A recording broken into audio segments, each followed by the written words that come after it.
Telugu Desam party వాళ్ళు మాట్లాడలేదా? Speaker Telugu Desam party వాళ్ళతో ఏమైనా మాట్లాడచ్చు, బఫూన్ అనొచ్చు, దౌర్జన్యపరుడు అనొచ్చు, ఫ్యాక్షనిస్ట్ అనొచ్చు. మేము స్పీకర్ జోకర్ అంటే తప్ప మళ్ళీ చెప్తా ఉన్నాం, స్పీకర్ నిరంకుశంగా వ్యవహరించినాడు. ప్రజాభారాన్ని వినిపించకుండా దౌర్జన్యకరణ పద్ధతి అవలంబిస్తా ఉన్నాడు.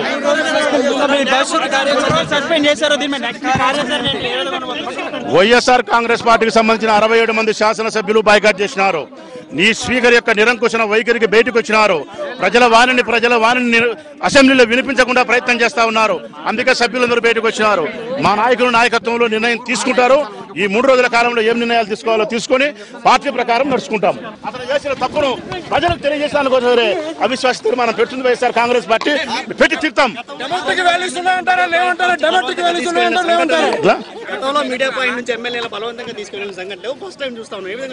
చరిత్రలో ఎన్నో విషయాలు ఫస్ట్ టైం చూస్తున్నాం. ఈ తెలుగుదేశం పార్టీ ప్రభుత్వంలోకి వచ్చిన తర్వాత 2014లో ఎన్నో చూస్తా ఉన్నాం.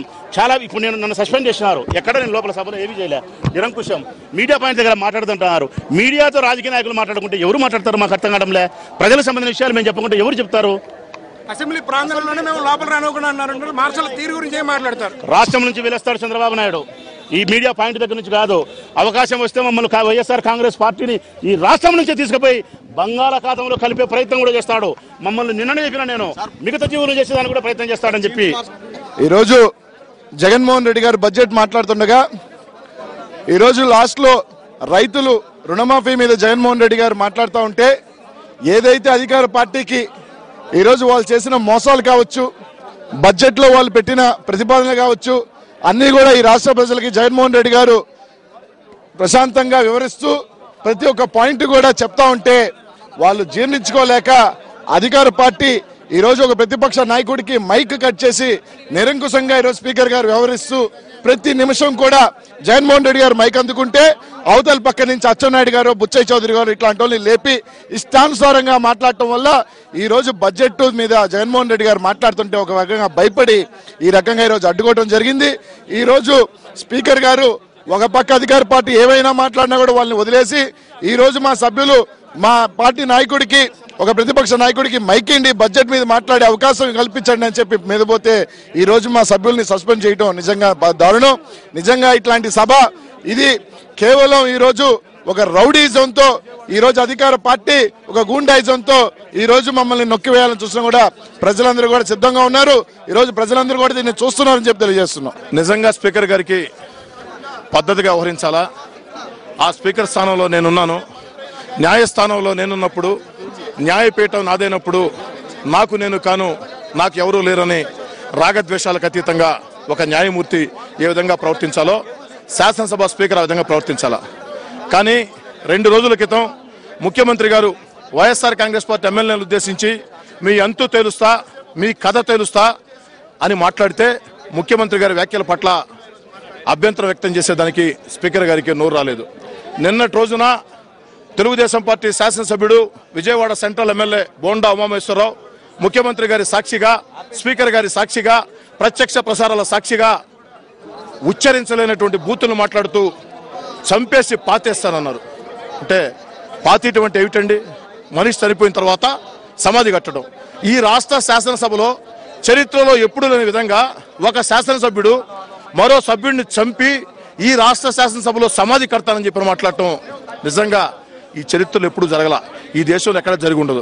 అలాంటి శాసనసభ్యుడి మీద చర్యలు తీసుకునేదానికి ముఖ్యమంత్రి గారికి, స్పీకర్ గారికి చేతులు రాలేదు.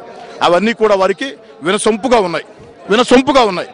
మరి ఈరోజు ముఖ్యమంత్రి గారు మాట్లాడుతూ, జగన్మోహన్ రెడ్డి గారు మాట్లాడుతూ రైతు రుణమాఫీ విషయంలో ఈ ప్రభుత్వం రైతులకి అన్యాయం చేసింది, రైతులకు మోసం చేసింది, ఏ విధంగా రైతులకు మోసం చేసిందో సవివరంగా తెలియచేస్తూ అయ్యా ఇప్పటికైనా రైతు రుణమాఫీ మీద చిత్తశుద్ధి చూపండి అని మాట్లాడుతూ ఉంటే స్పీకర్ గారు జోక్యం చేసుకుని ఆ అంశం మీరు మాట్లాడొద్దు అంటారు. నేను అడుగుతున్నానండి మీ ద్వారా స్పీకర్ గారిని, సభ్యులు ఎవరైనా అన్పార్లమెంటరీ పదాలు వాడితే స్పీకర్ గారు జోక్యం చేసుకోవాలి. కానీ ఒక సభ్యుడు ఏ ప్రజా సమస్య మీద మాట్లాడాలా, ఏది మాట్లాడకూడదు, మరీ ముఖ్యంగా ఒక ప్రతిపక్ష నేత ఏ అంశం మీద మాట్లాడాలా, ఏ ప్రజా సమస్య ప్రస్తావించాలా, ప్రస్తావించకూడదు నిర్దేశించే హక్కు స్పీకర్ గారు మీకు ఏ చట్టం ఇచ్చింది, ఏ శాసనసభ్యుడు అడుగుతూ ఉన్నా. అంతకంటే దారుణంగా వైఎస్ఆర్ కాంగ్రెస్ పార్టీ ఎమ్మెల్యేలు ప్రజాస్వామ్యబద్ధంగా పోడియం ముందు నిరసన వ్యక్తం చేస్తూ ఉంటే మమ్మల్ని భయపెట్టాలని చెప్పని కొంతమంది ఎమ్మెల్యేలని సస్పెండ్ చేయడం జరిగింది. అయితే తెలుగుదేశం పార్టీ ప్రభుత్వం మనవి చేసేది ఒకటే, ఇలాంటి ఆటవిక రాజ్యం, ఇలాంటి దుర్మార్గపు రాజ్యం, ఇలాంటి రౌడీ రాజ్యం, ఇలాంటి పోలీస్ రాజ్యాలతో మేము భయపడే ప్రశ్నే లేదు. సమర్థ ప్రతిపక్ష నేత వైఎస్ జగన్మోహన్ రెడ్డి గారి నేతృత్వంలో ప్రజా వ్యతిరేక విధానాలకు వ్యతిరేకంగా, ప్రజా సమస్యలకు అనుకూలంగా, ప్రజల గుండె చప్పుళ్ళకి ప్రతిరూపంగా రాజీ లేని పోరాటం సాగిస్తాం. తెలుగుదేశం పార్టీ దమన నీతిని, తెలుగుదేశం పార్టీ ప్రభుత్వ ప్రజా వ్యతిరేక విధానాలని, ముఖ్యమంత్రిగా నిరంకుశ వైఖరిని అడుగడుగున ఎండగడతామని తెలియజేస్తూ చివరగా నేను చెప్పేది ఒకే ఒక మాట, అసెంబ్లీ మీడియా పాయింట్లో మాజీ ఎమ్మెల్యేలు కూడా మాట్లాడుకోవచ్చు. అలాంటి చోట సస్పెండ్ అయిన ఎమ్మెల్యేలు వచ్చి తమను అన్యాయంగా సస్పెండ్ చేశారని చెప్పని ఈ రాష్ట్ర ప్రజలకు తెలియజేస్తూ ఉంటే ఆ యొక్క మీడియా పాయింట్ వద్దకు వచ్చి ఆ ఎమ్మెల్యేల పట్ల ప్రభుత్వ ఆదేశాలతో మార్షల్స్ వ్యవహరించిన తీరు రాష్ట్ర శాసనసభ చరిత్రలోనే ఒక బ్లాక్ డేగా మిగిలిపోతుంది. చాలా దారుణం అండి. నిన్న ఏదైతే అసెంబ్లీలో శాసనసభలో జరిగిన సంఘటనలు ఒకసారి గమనిస్తే, జగన్మోహన్ రెడ్డి గారు నిన్న పట్టిసీమ మీద మాట్లాడి ప్రజా సమస్య మీద మరి వివరించిన తర్వాత కాలువ శ్రీనివాసరావు గారు లేచి ఆయన మీద వ్యక్తిగత విమర్శలు. అప్పుడు స్పీకర్ గారికి కట్ చేయాలని తెలియదు బాధ్యతలు. వ్యక్తిగత దూషణలకి అచ్చెన్నాయుడు గారు మాట్లాడతారు, అట్లానే కాలువ శ్రీనివాసరావు గారు మాట్లాడతారు, నరేంద్ర గారు మాట్లాడతారు. వీళ్ళు వ్యక్తిగత దూషణలు చేసినప్పుడు స్పీకర్ గారికి బాధ్యత గుర్తురాదు. మరి కేవలం వైఎస్ఆర్ కాంగ్రెస్ పార్టీ వాళ్ళు వెల్లోకి వచ్చి మాకు టైం ఇవ్వమని అడిగినందుకు మా మీద ఈరోజు దౌర్జన్యంగా సస్పెండ్ చేశారు. అట్లానే దీని అంతటికీ ముఖ్య కారణం బోండా ఉమ్మ గారు. నిన్న ఆయన మాట్లాడిన మాటలు తీరు చూస్తే చాలా దారుణంగా ఉంది. 420 ఎమ్మెల్యేలు మేమందరం 420 అట, పాతేస్తారట, ఆంటీలు, ఇలాంటి వ్యాఖ్యలు మాట్లాడిన బోండా ఉమేశ్వరరావు గారిని సస్పెండ్ చేయరు. కేవలం ప్రజా సమస్యల మీద జగన్మోహన్ రెడ్డి గారికి టైం ఇవ్వాలి. ఈరోజు మరి శాసనసభలో రైతు రుణమాఫీ మీద మాట్లాడుతున్న సమయంలో మాకు టైం సరిపోలేదు, మైక్ ఇవ్వండి అని అడగడం జరిగింది. ఆ విషయంలో మీరు మాట్లాడకూడదు. స్పీకర్ అసలు మాట్లాడే విధానమే చాలా కఠినంగా, చాలా ఘోరంగా ఒక ప్రతిపక్ష నాయకుడిని అవమానపరిచే విధంగా ఉంది. అలాంటప్పుడు మేము వెళ్ళలోకి వచ్చి మాట్లాడటం జరిగింది. నిన్న మరి ఈ విధంగా మాట్లాడిన తర్వాత మరి స్పీకర్ గారి మీద నిన్న జరిగిన సంఘటనల మీద కూడా మాకు చాలా బాధాకరంగా ఉంది. రెండో విషయం, నిన్న సాయంత్రం మీడియాకి రిలీజ్ చేశారు. శాసనసభలో జరిగిన సంఘటనలన్నీ ఏబిఎన్ ఛానల్కి అయితే లైవ్ ఇచ్చారో మీడియాకి రిలీజ్ చేయడం జరిగింది. మీడియాకి రిలీజ్ చేసేటప్పుడు అధికార పార్టీ, ప్రతిపక్ష పార్టీ అందరినీ కూర్చోబెట్టి చూపించి మీడియాకి రిలీజ్ చేయాల్సిన అవసరం ఉంది. కేవలం తెలుగుదేశం పార్టీ వాళ్ళకే ఎడిట్ చేసి వీడియో క్లిప్పింగ్స్ రిలీజ్ చేయడం జరిగింది. చాలా దారుణం ఇది. ఈరోజు మరి తెలంగాణ సభ జరుగుతుంది. తెలంగాణలో బడ్జెట్ సమావేశాల్లో తెలుగుదేశం పార్టీ సభ్యులను సస్పెండ్ చేస్తే అందరినీ కూర్చోబెట్టి వీడియో క్లిప్పింగ్లు అందరికీ చూపించి స్పీకర్ గారు నిర్ణయం తీసుకున్నారు. అలాంటిది ఏమీ లేకుండా రాత్రికి రాత్రే మాకెవరికి తెలియకుండా మీడియాకి రిలీజ్ చేయడం. తర్వాత ఇంకో ముఖ్యమైన విషయం, మీరు సభలో చూస్తే కెమెరాలు రెండు వైపులో ఉంటాయి, తెలుగుదేశం పార్టీ వైపు, వైఎస్ఆర్ కాంగ్రెస్ పార్టీ వైపు. నిన్నటి నుంచి కూడా తెలుగుదేశం పార్టీ వైపు ఉన్న కెమెరాను తీసేసి కేవలం వైఎస్ఆర్ కాంగ్రెస్ పార్టీ సభ్యుల మీదనే కాన్సన్ట్రేట్ చేయండి, ఎవరెవరు ఏం మాట్లాడుతున్నారో వాళ్ళని సస్పెండ్ చేయాలి అనే ఒకే ఒక ఉద్దేశంతో నిన్నటి నుంచి కూడా ఈ కుట్ర జరుగుతుంది. ఈరోజు ఉదయం నుంచి కూడా కెమెరాలు కాన్సన్ట్రేట్ చేసి పద్దాకలా మా వైపే చూపిస్తూ ఏమేం చేస్తున్నారు, వీళ్ళు ఏమేం చూస్తున్నారు, ఎవరెవరు మాట్లాడుతున్నారు అనేది క్లిప్పింగ్స్ తీసి వాటిని చూసి సస్పెండ్ చేయడం జరిగింది. మేము అడుగుతున్నాం స్పీకర్ గారిని, ఎంత ఏకపక్ష వైఖరి ఎందుకు? జగన్మోహన్ రెడ్డి గారు మాట్లాడినప్పుడు మైక్ ఎవరు? ఇప్పుడు చూడండి శాసనసభలో ఎవరెవరో మాట్లాడతారు, ఎవరెవరో ఏదో సబ్జెక్ట్ మాట్లాడతారు. వాళ్ళందరూ కూడా తిట్టడానికి, జగన్మోహన్ రెడ్డి గారిని తిట్టడానికి లేపి మరీ మాట్లాడిస్తాడు. ఇవన్నీ మేము తప్పుపడితే తప్పు అంటాడు. ఏదైతే స్పీకరు వైఖరి వల్లనే ఈరోజు శాసనసభ సమావేశాలు ఇలా జరుగుతున్నాయి, టోటల్గా ఫెయిల్ అవుతుంది. స్పీకర్ చేతగానితనం వలన ఈరోజు శాసనసభ ఇలా జరుగుతుందని నేను చెప్పక తప్పలేదు. ఇలాంటి పరిస్థితుల్లో స్పీకర్ కఠినంగా నిర్ణయాలు తీసుకోవాలి. అలాంటి స్పీకరు ఎవరు ఏం మాట్లాడినా మైక్ ఇచ్చి, ప్రతిపక్ష పార్టీకి మైక్ ఇస్తాడు, మైక్ ఇవ్వడు, అధికార పార్టీకి ఎవరు మాట్లాడినా ఏది మాట్లాడినా కట్ చేయకుండా చూపిస్తాడు. చాలా దారుణం. ఈ వైఖరిని తీవ్రంగా ఖండిస్తున్నాం. సస్పెండ్ అయిన శాసనసభ్యులు కూడా ఈరోజు మీడియా పాయింట్కి వచ్చి మాట్లాడకుండా చేయడం చాలా దారుణం. సస్పెండ్ అయిన శాసనసభ్యులు వాళ్ళని ఎందుకు సస్పెండ్ చేశారు, వాళ్ళ సమస్యలు ఏంటి, ఏం జరిగింది అని చెప్పుకోవడానికి ఒక అవకాశం కల్పించాలి. దాన్ని కూడా వీళ్ళు మరి తొక్కిపట్టి ఈరోజు సభలో ఏం జరుగుతుంది బయటికి రాకుండా కేవలం ఒకే వాదన వినపడాలి అనే నేపథ్యంలో ఈ విధంగా చేయడం చాలా దారుణం. దీన్ని తీవ్రంగా మేము ఖండిస్తున్నాం అని చెప్పి చెప్పగలం. ఈ నవ్యాంధ్రప్రదేశ్ లో ఇది శాసనసభ లేక కౌరవ సభ?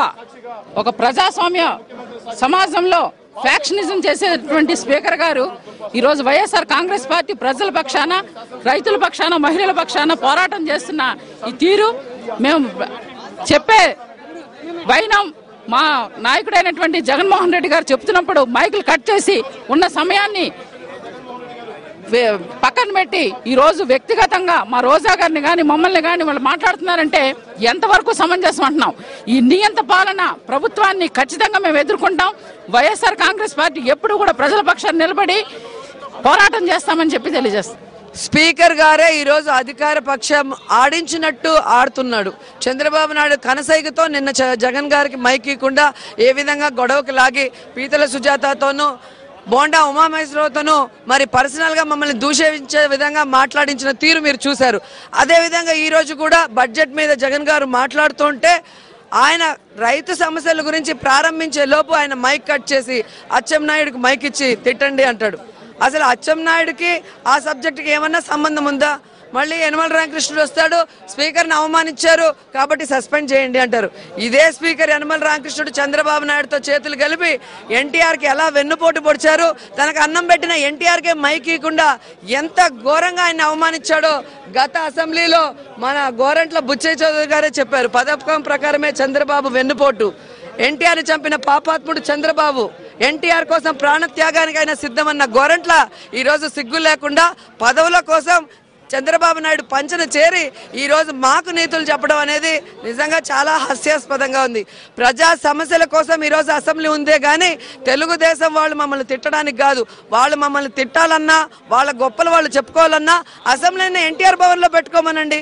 ఎందుకు ప్రజాధనాన్ని దుర్వినియోగం చేసి కాసేపట్లో రాజ్భవన్ కి వైఎస్ఆర్ కాంగ్రెస్ పార్టీ అధ్యక్షుడు జగన్మోహన్ రెడ్డి పాటు ఎమ్మెల్యేలు వెళ్ళబోతున్నారు. అదేవిధంగా స్పీకర్ పై అవిశ్వాసానికి కూడా రంగం సిద్ధమవుతుంది. ఏ అంశాల మీద స్పీకర్ పై ఫిర్యాదు చేస్తారు? స్పీకరు ఈరోజు చరిత్రలో చరిత్రహీనుడిగా మిగిలిపోతాడు. ఎందుకంటే ప్రతి ఒక్క ప్రజలు చూస్తున్నారు, రాష్ట్రంలో ఏ ప్రభుత్వంలో ఇన్ని అష్టకష్టాలు వచ్చుండవు. చంద్రబాబు నాయుడు వల్ల ఈరోజు రైతులు కానీ, డ్వాక్రా మహిళలు కానీ, నిరుద్యోగులు కానీ, అంగన్వాడీ వర్కర్లు కానీ ప్రతి ఒక్కరూ సమస్యలతో సతమతం అవుతుంటే ఏ సమస్య గురించి మేము పోరాడినా ఆ సమస్య గురించి మాట్లాడే అవకాశం ఇవ్వకుండా మరి మేము ఏదైతే ప్లగ్ కార్డులు పట్టుకున్నామో, ఏదైతే మేము అడుగుతున్నామో అవన్నీ కనిపించనీయకుండా చేసి మమ్మల్ని పర్సనల్ గా మాట్లాడి మమ్మల్ని రెచ్చగొట్టే విధానం చూస్తున్నాం. అండ్ నిన్న కూడా సభకి వ్యతిరేకంగా మొత్తం వీడియో క్లిప్పింగ్స్ ఇవ్వకుండా కేవలం 2 క్లిప్పింగ్లు చూపించి పథకం ప్రకారం వాళ్ళు సభని డైవర్ట్ చేయడానికి, సస్పెండ్ చేయడానికి సభ్యుల్ని ఉపయోగిస్తున్నారనేది ప్రతి ఒక్కడికి తెలుసు. ఈరోజు రాష్ట్రంలో ఎవరైతే అసెంబ్లీ సెక్షన్స్ చూస్తున్నారో అందరికీ కూడా అర్థమవుతుంది. కాబట్టి ప్రజా సమస్యల్ని మాట్లాడే అవకాశం మాకు ఇవ్వాలి. బడ్జెట్లో ఉండే లోటుపాట్లు తెలిపే అవకాశాన్ని మాకు ఇవ్వాలి. అలా ఇవ్వకుండా మైకులు కట్ చేసి రౌడీ రాజకీయాలు చేయాలనుకుంటే మాత్రం సహించేది లేదు. నిన్న ఇప్పుడు లేదు మీడియా పాయింట్ దగ్గర కూడా సస్పెండ్ అయిన ఎమ్మెల్యేని లేకుండా మార్షల్స్ ఎత్తుకెళ్లిన పరిస్థితి, దీన్ని ఏ విధంగా చూస్తారు? ఎత్తుకెళ్లడం కాదండి, ఎలా బాధారో చూసారు. గొడ్డును బాదినట్టు బాదుతున్నారు. వాళ్ళు ఎమ్మెల్యేలా లేకపోతే పశువులా? ఏమనుకుంటుంది ఈ ప్రభుత్వం మమ్మల్ని కూడా వాళ్ళలాగే ప్రజలు ఓట్లేసి గెలిపించారు. ఆ విచక్షణ జ్ఞానం లేదండి. 10 ఏళ్ళు మీరు ప్రతిపక్షంలో ఉన్నారు. మిమ్మల్ని ఇదే విధంగా మార్షల్ కొట్టుంటే మీ బ్రతుకులు ఏమై ఉంటాయి? సో గౌరవంగా అధికార పక్షం మీకు అధికారం ఇచ్చిన్నారు, ప్రజలకు న్యాయం చేయండి. ప్రతిపక్ష బాధ్యత, ప్రజల సమస్యలు చెప్పుకునే బాధ్యత, వాళ్ళకి ఆ బాధ్యత ఇవ్వండి. అంతేగాని ఎవరు లేసినా అడ్డదిడ్డంగా మాట్లాడటం, వాళ్ళ ఇష్టానికి మాట్లాడటం అనేది కరెక్ట్ కాదు. హక్కుల కోసం ఇప్పుడు ఎలాంటి పోరాటం చేయబోతున్నారు? వరుసగా ఇప్పుడు గవర్నర్ కలిసిన తర్వాత అవిశ్వాసం కూడా పెట్టబోతున్నారా? ఖచ్చితంగా. ఎందుకంటే ఈరోజు తెలంగాణ అసెంబ్లీలో తెలుగుదేశం పార్టీ వాళ్ళు గవర్నర్ స్పీచ్ నే చించి ఆయన మొహాన కొట్టిన విధంగా గవర్నర్ కి క్లియర్ కట్ గా తెలుసు. కాబట్టి ఆయనకి ఈ తెలుగుదేశం పార్టీ ద్వంద్వ వైఖరి తెలుసు, 2 నాలుకల ధోరణి తెలుసు. కాబట్టి ఇక్కడ జరిగిన విషయాలు చెప్పి ఖచ్చితంగా మళ్ళీ జరిగే సభల్లో అయినా ప్రజా సమస్యల మీద చర్చ వచ్చేలాగా, మా అందరికీ అవకాశం వచ్చేలాగా న్యాయం చేస్తారని మేము ఆశిస్తున్నాం. ఇదే స్పీకర్ గారు నిన్న సభ అందరూ చూశారు, రాష్ట్రం అంతా చూశారు. అధికార పార్టీ బొండా ఉమ గారు, పీతల సుజాత గారు, చంద్రబాబు నాయుడు గారు మా వైసీపీ సభ్యుల్ని ఏ విధంగానంటే దేవాలయం అంటూనే ఒక శ్మశానంగా మిమ్మల్ని పాతేస్తామని చెప్పి వాళ్ళు అంటున్నారు. 420 అంటున్నారు. వాళ్ళు గమనించడం లేదు. వైఎస్ఆర్ కాంగ్రెస్ పార్టీలో అతి దళిత గిరిజన మహిళా ఎమ్మెల్యేలుగా మేము ఉన్నాం. అంటే ఒక గిరిజన మహిళా ఎమ్మెల్యేలని గిరిజనుల్ని వాళ్ళంత కించపరిచి ఈరోజు అత్యున్నతమైన శాసనసభలో మమ్మల్ని కించపరుస్తారా? మేము కూడా ప్రజలు ఎన్నుకుంటేనే ఈ శాసనసభలోకి వచ్చాం. అదే చంద్రబాబు నాయుడు మా అంతు తేలుస్తామని అంటున్నాడు. ఇదే చంద్రబాబు నాయుడుకి మేము ఖబర్దార్ చెప్తున్నాం. మా గిరిజనుల పట్ల మీకు ఒక వివక్ష, మా గిరిజనుల అభివృద్ధి అంటే మీకు పడదు కనుక ఈరోజు గిరిజన ప్రాంతాల నుంచి వైఎస్ఆర్ కాంగ్రెస్ పార్టీ మా దివంగత రాజశేఖర రెడ్డి గారిని మేము నమ్మి మా జగన్మోహన్ రెడ్డి గారిని విశ్వాసంతో ఈరోజు మా ప్రాంతాల ఎమ్మెల్యేలంతా ఈ శాసనసభకు వస్తే మమ్మల్ని కించపరుస్తూ ఇంత అధ్వానంగా మాట్లాడారు. ఖచ్చితంగా మీ మీద మేము మా ప్రాంతాలలో కూడా ఉద్యమాలు చేస్తాం. మీరు చేసే ఈ ప్రభుత్వ కార్యక్రమాలు మీరు ఇచ్చిన హామీలను కూడా ఖచ్చితంగా మీ చేత మడలు వంచైనా సరే మేము